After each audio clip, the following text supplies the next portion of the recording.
오늘 말씀이 1절부터 23절까지니까 좀 길긴 합니다. 하지만 내용 자체가 그렇게 어려운 건 아닌 것 같아요. 내용은 간단합니다. 어떤 내용이냐? 한마디로 이야기하면 거짓 예언에 미혹되지 말라 하는 그 내용입니다. 그 내용을 지금 길게 이야기하는 겁니다. 거짓 예언에 미혹되지 말라 하는 이 말씀을 왜 하실까? 너무 간단하죠? 미혹되는 사람이 많기 때문에 그렇습니다. 미혹되는 사람이 많고 또 미혹되는 사람이 많다는 이야기는 거짓 예언을 하는 사람이 많다는 이야기입니다. 그러니까 지금 우리가 에스겔을 보니까 에스겔 선지자가 예언하는 것을 집중적으로 보지만 그 주변에 예언하는 사람들이 많았다는 거예요.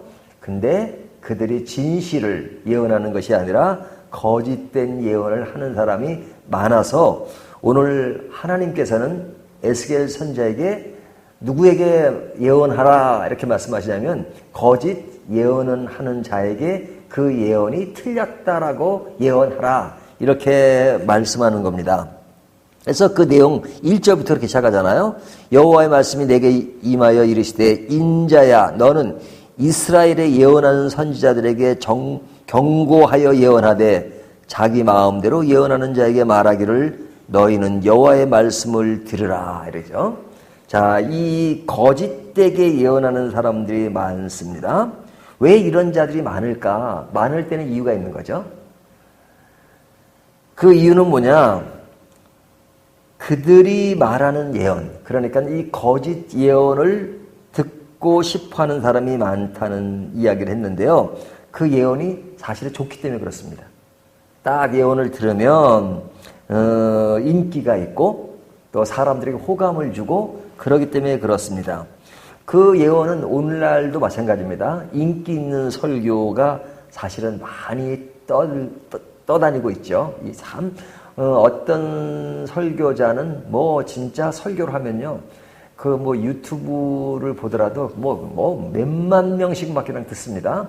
굉장히 인기가 있어요. 인기가 있다 그래서 꼭 나쁜 건 아니지만, 그러나 인기 있는 설교 중에는 거짓 예언하는 것처럼 자기 이야기, 그 다음에 사람들의 말초신경을 자극하는 그냥 재미만 있는 그런 내용도 상당히 많습니다. 그래서 인기 있는 설교가 어떤 설교냐 하는 것은 이 사업하는 사람들이 그 고객이 좋아하는 것을 내놓을 때 그것이 인기가 있잖아요. 그냥 회사가 좋은 게 아니라 고객이 좋아해야 합니다. 그러니까 그것처럼 설교도 인기 있는 설교는 사람들에게 상당한 호응을 얻고 있어요. 호응을 얻다는 얘기는 그 설교가 재미있다는 겁니다. 그리고 사람들이 들으면 마음이 흡족합니다. 아주 자기 기호에 딱 맞아요. 그래서 만족이 되는 거죠. 그러니까 이 만족 때문에 거짓 예언자들이 자꾸 사람들에게 기대서 사람들을 만족시킬 수 있는 예언을 하는 겁니다. 그러려면 하나님의 말씀을 듣고 그대로 하는 것이 아니라 그냥 자기가 만들어서 자기 생각대로 사람들의 상황을 보고 이야기한단 말이죠. 이 이야기는 우리들도 잘못하면 그런 내 기호에 맞는 그냥 지루하지 않고 재밌는 설교, 그냥 이 수다를 떨고 그러면 얼마나 재밌어요. 어떤 사람 간의 수다는 굉장히 필요합니다. 하지만 하나님의 말씀을 선포하는 것에는 수다로 끝나면 안 된단 말이죠. 그래서 이 말씀 속에서 사실은 내용을 한 절 한 절 보면 다 그 내용이긴 하지만 전체적으로 볼 때 우리가 말씀을 들을 때 어떤 자세로 말씀을 들어야 되는가. 거짓 예언이라면 그것에 대해서 방어를 해야죠. 그리고 내가 거기 호감이 가 있다면 그 호감에 대해서 개선을 해야 합니다. 자, 그러면 듣는 자세가 어떠해야 되느냐. 하나의 분별하는 방법이라고 할 수 있겠죠. 분별하는 방법은 그 내용이 반드시 말씀에서 나와야 합니다. 지금 선지자는 지금 항상 예언할 때 뭐라 하냐면 여호와께서 말씀하여 이르시되 그러죠. 그러니까 여호와의 말씀을 듣고 그 들은 대로 전하는 거잖아요. 그러니까 내가 전하는 것이 아닙니다. 에스겔이라고 해서 좋은 얘기 하고 싶지 않았겠어요? 좋은 얘기 해야 사람들이 좋아한다는 걸 알아요.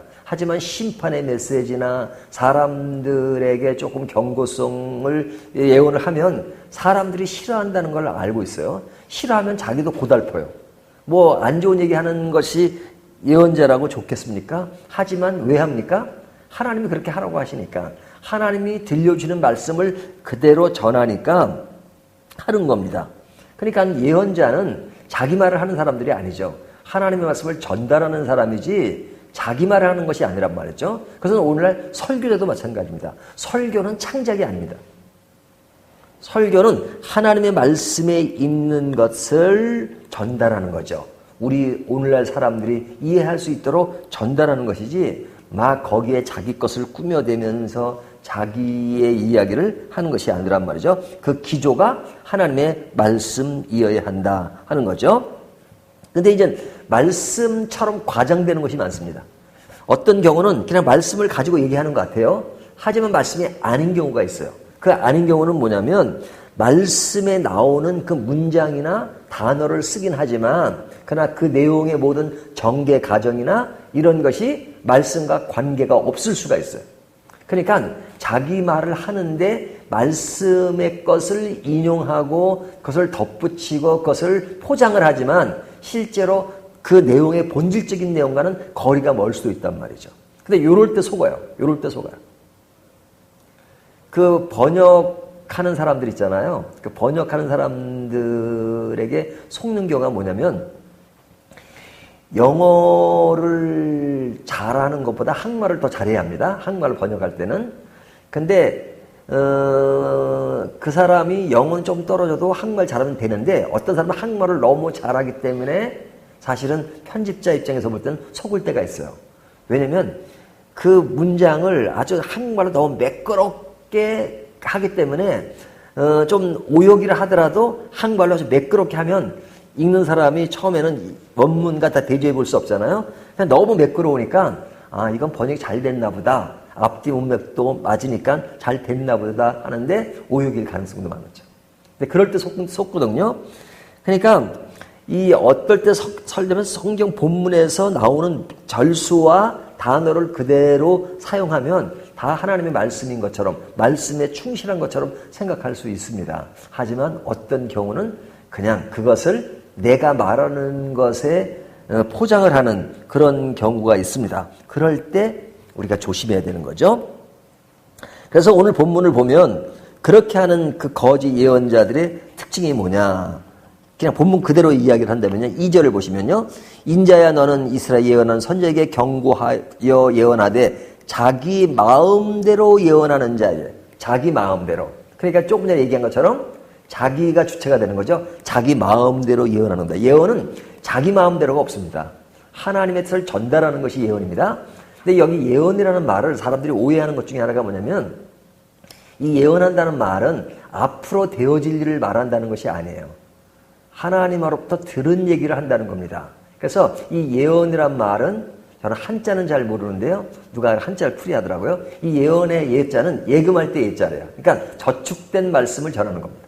그러니까 앞으로 되어질 일을 얘기하는 것이 아니라 예언이란 말은 하나님이 주신 말씀을 전달하는 것입니다. 그러니까 자기 마음대로 하면 안 되는 거죠. 그래서 3절 주 여호와의 말씀에 본 것이 없이 자기 심령을 따라 예언하는 어리석은 선지자에게 하가 있을진저 그러죠. 그러니까 말씀에 본 것이 없이 말씀을 따라하는 거죠. 하나님의 말씀을 따라하는 것이 아니고 자기 마음대로 하는 것이 위에 있는 말씀과 똑같은 거죠. 그래서 설교는 결코 창작이 아니다. 성경을 펴놓지 않고 성경과 거리가 먼 이야기는 결코 설교가 아니다 하는 거죠. 4절을 보면요. 이렇게 말씀하고 있죠. 4절 이스라엘아 너희 선지자들은 항무지에 있는 여우 같으니라. 항무지에 있는 여우 같다. 이것은 뭐냐면 그 여우가 자기가 필요한 것들을 찾고 자기 만족을 위해서 있는 것처럼 설교자가 자기 유익을 위해서 하면 안 되죠. 자기 유익. 그래서 설교 내용이 자기한테 유익이 되고 자기에게 이롭게 되는 것을 가지고 그냥 교인들을 하나의 자기 밥으로 생각하면 안 된다고 해요. 나는 직업적으로 설교를 하고 또 듣는 사람들은 그것을 듣고 그냥 돈을 내듯이 그런 인식을 가지고 설교를 하면 안 된다는 거죠. 5절을 보면 뭐라고 말씀하고 있냐면 이렇게 이야기합니다. 5절 너희 선자들이 성 무너진 곳에 올라가지도 아니하였으며 이스라엘 족속을 위하여 여호와의 날의 전쟁에서 견디게 하려고 성벽을 수축하지도 아니하였느니라. 자, 삶이 없는 그래서 메시지 그리고 또한 그 심판의 메시지가 없는 것.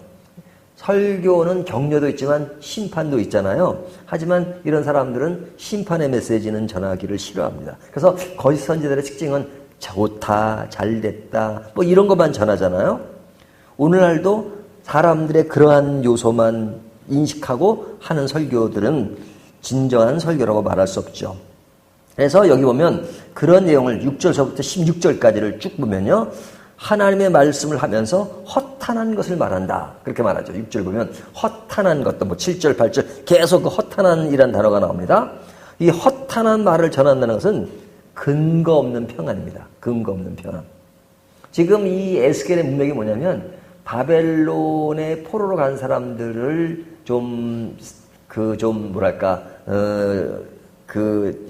염두에 두지 않고, 그러니까 안에 있는 사람들을 정당화시키는 내용들이 많았잖아요. 그러니까 거기에는 근거 없는 평안, 거짓된 믿음, 이런 것이 뭡니까? 해칠한 것이라 말합니다. 예수님도 그런 말씀을 해요. 해칠한 무덤이다. 그러죠? 해칠한 무덤은 이렇게 겉만 아주 멀쩡하게 꾸몄다는 겁니다. 그래서 이렇게 속은 다 비어있는데 겉만 칠한 것, 해칠한 것, 겉만 무성한 것이죠. 그러니까 겉만 무성한데 내용이 없어요. 예수님이 무화과나무 갔는데 열매가 없어 저주한 사건 있잖아요. 그것처럼 겉만 무성해요. 겉만 무성한 것은 자꾸 꾸며대고 그냥 사람들에게 호응받기를 좋아하는 것만 드러내는 것이죠. 하지만 하나님의 말씀이 아니기 때문에 그것은 실체가 없는 것이다. 이렇게 말할 수 있죠.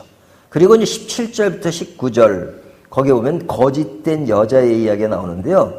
이 여자의 예언은 뭐냐면 여기 여자라고 해서 꼭 여자가 그렇다는 것이 아니라 그 당시 상황을 지금 얘기하는 겁니다. 돈을 받고 팔목에 부적을 달아주는 그런 모습이 나옵니다. 그러니까 돈 받고 그냥 뭘 달아주면서 부적을 팔듯이, 그래서 하나님을 부적화시키고 성전을 부적화시키는 경우가 많죠. 그냥 외형적으로 하나님의 말씀이고 성전이고 교회고 다 그렇지 실제로는 미신에서 말하는 부적을 파는 것과 똑같은 행위를 말할 때가 있단 말이죠. 그것은 뭐냐? 그 말씀을 전하는 자가 자기 이익과 자기 유익과 자기 만족과 자기 이익을 위해서 자기 생업으로서의 그런 모습을 지닌다면 그것은 하나님의 말씀이 아니라고 말씀하죠. 그들의 결말이 어떤 것인가 하는 것이 이제 20절에서 23절까지 그들의 결말은 심판이라 하는 것을 말씀하고 있습니다. 자, 이 말씀은 너무 심플한 얘기입니다. 우리가 늘 알고 있는 내용인데요. 하지만 내용 자체는 심플하지만 오늘날 많은 교인들이 가장 많이 속는 것 중에 하나입니다. 설교 홍수 시대 때 너무 자기 얘기들이 많고, 그래서 성경을 얘기하면 좀 지루하고 또 뭐 이런 것에 좀 호감이 안 가요. 그러니까 성경은 읽고 말은 다르고 그냥 뭐 자기 간증이라고 해가지고 재밌는 얘기 아니면 사람들 호감 가는 얘기, 그런 얘기만 잔뜩 하고, 그리고 그냥 서로 그냥 수다 떨다가 끝나버리는 그런 메시지가 얼마나 많습니까?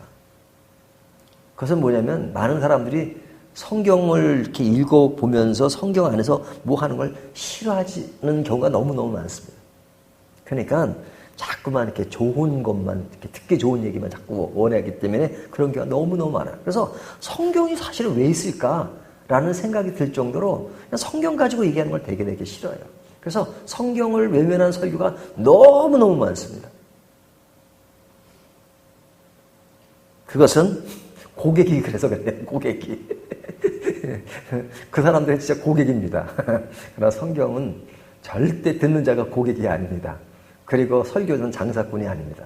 그래서 제가 오늘 제목을 뭐라고 하면 거룩한 거짓말쟁이. 거룩한 거짓말쟁이. 거룩한 설교자는 거룩한 거짓말쟁이가 될 것을 두려워해야 되고, 또 듣는 사람은 정말로 이렇게 자기 기에만 만족하는 그런 설교를 들으려고 하지 않고 정말 하나님이 주시는 말씀 그대로, 뭐 때에 따른 질책이면 질책, 격려면 격려, 이런 것들을 그대로 받고 늘 성경 말씀 안에서 그냥 내 생각을 반영하는 것이 아니라 하나님의 마음을 알려고 하는 그런 자세, 이것이 바른 말씀을 듣는 자의 자세고 또 바른 말씀을 전하는 자의 자세다, 이렇게 말할 수 있습니다. 우리가 그런 길을 늘 생각하면서 한 걸음 한 걸음 진실을 가는 저와 여러분이 되었으면 좋겠습니다.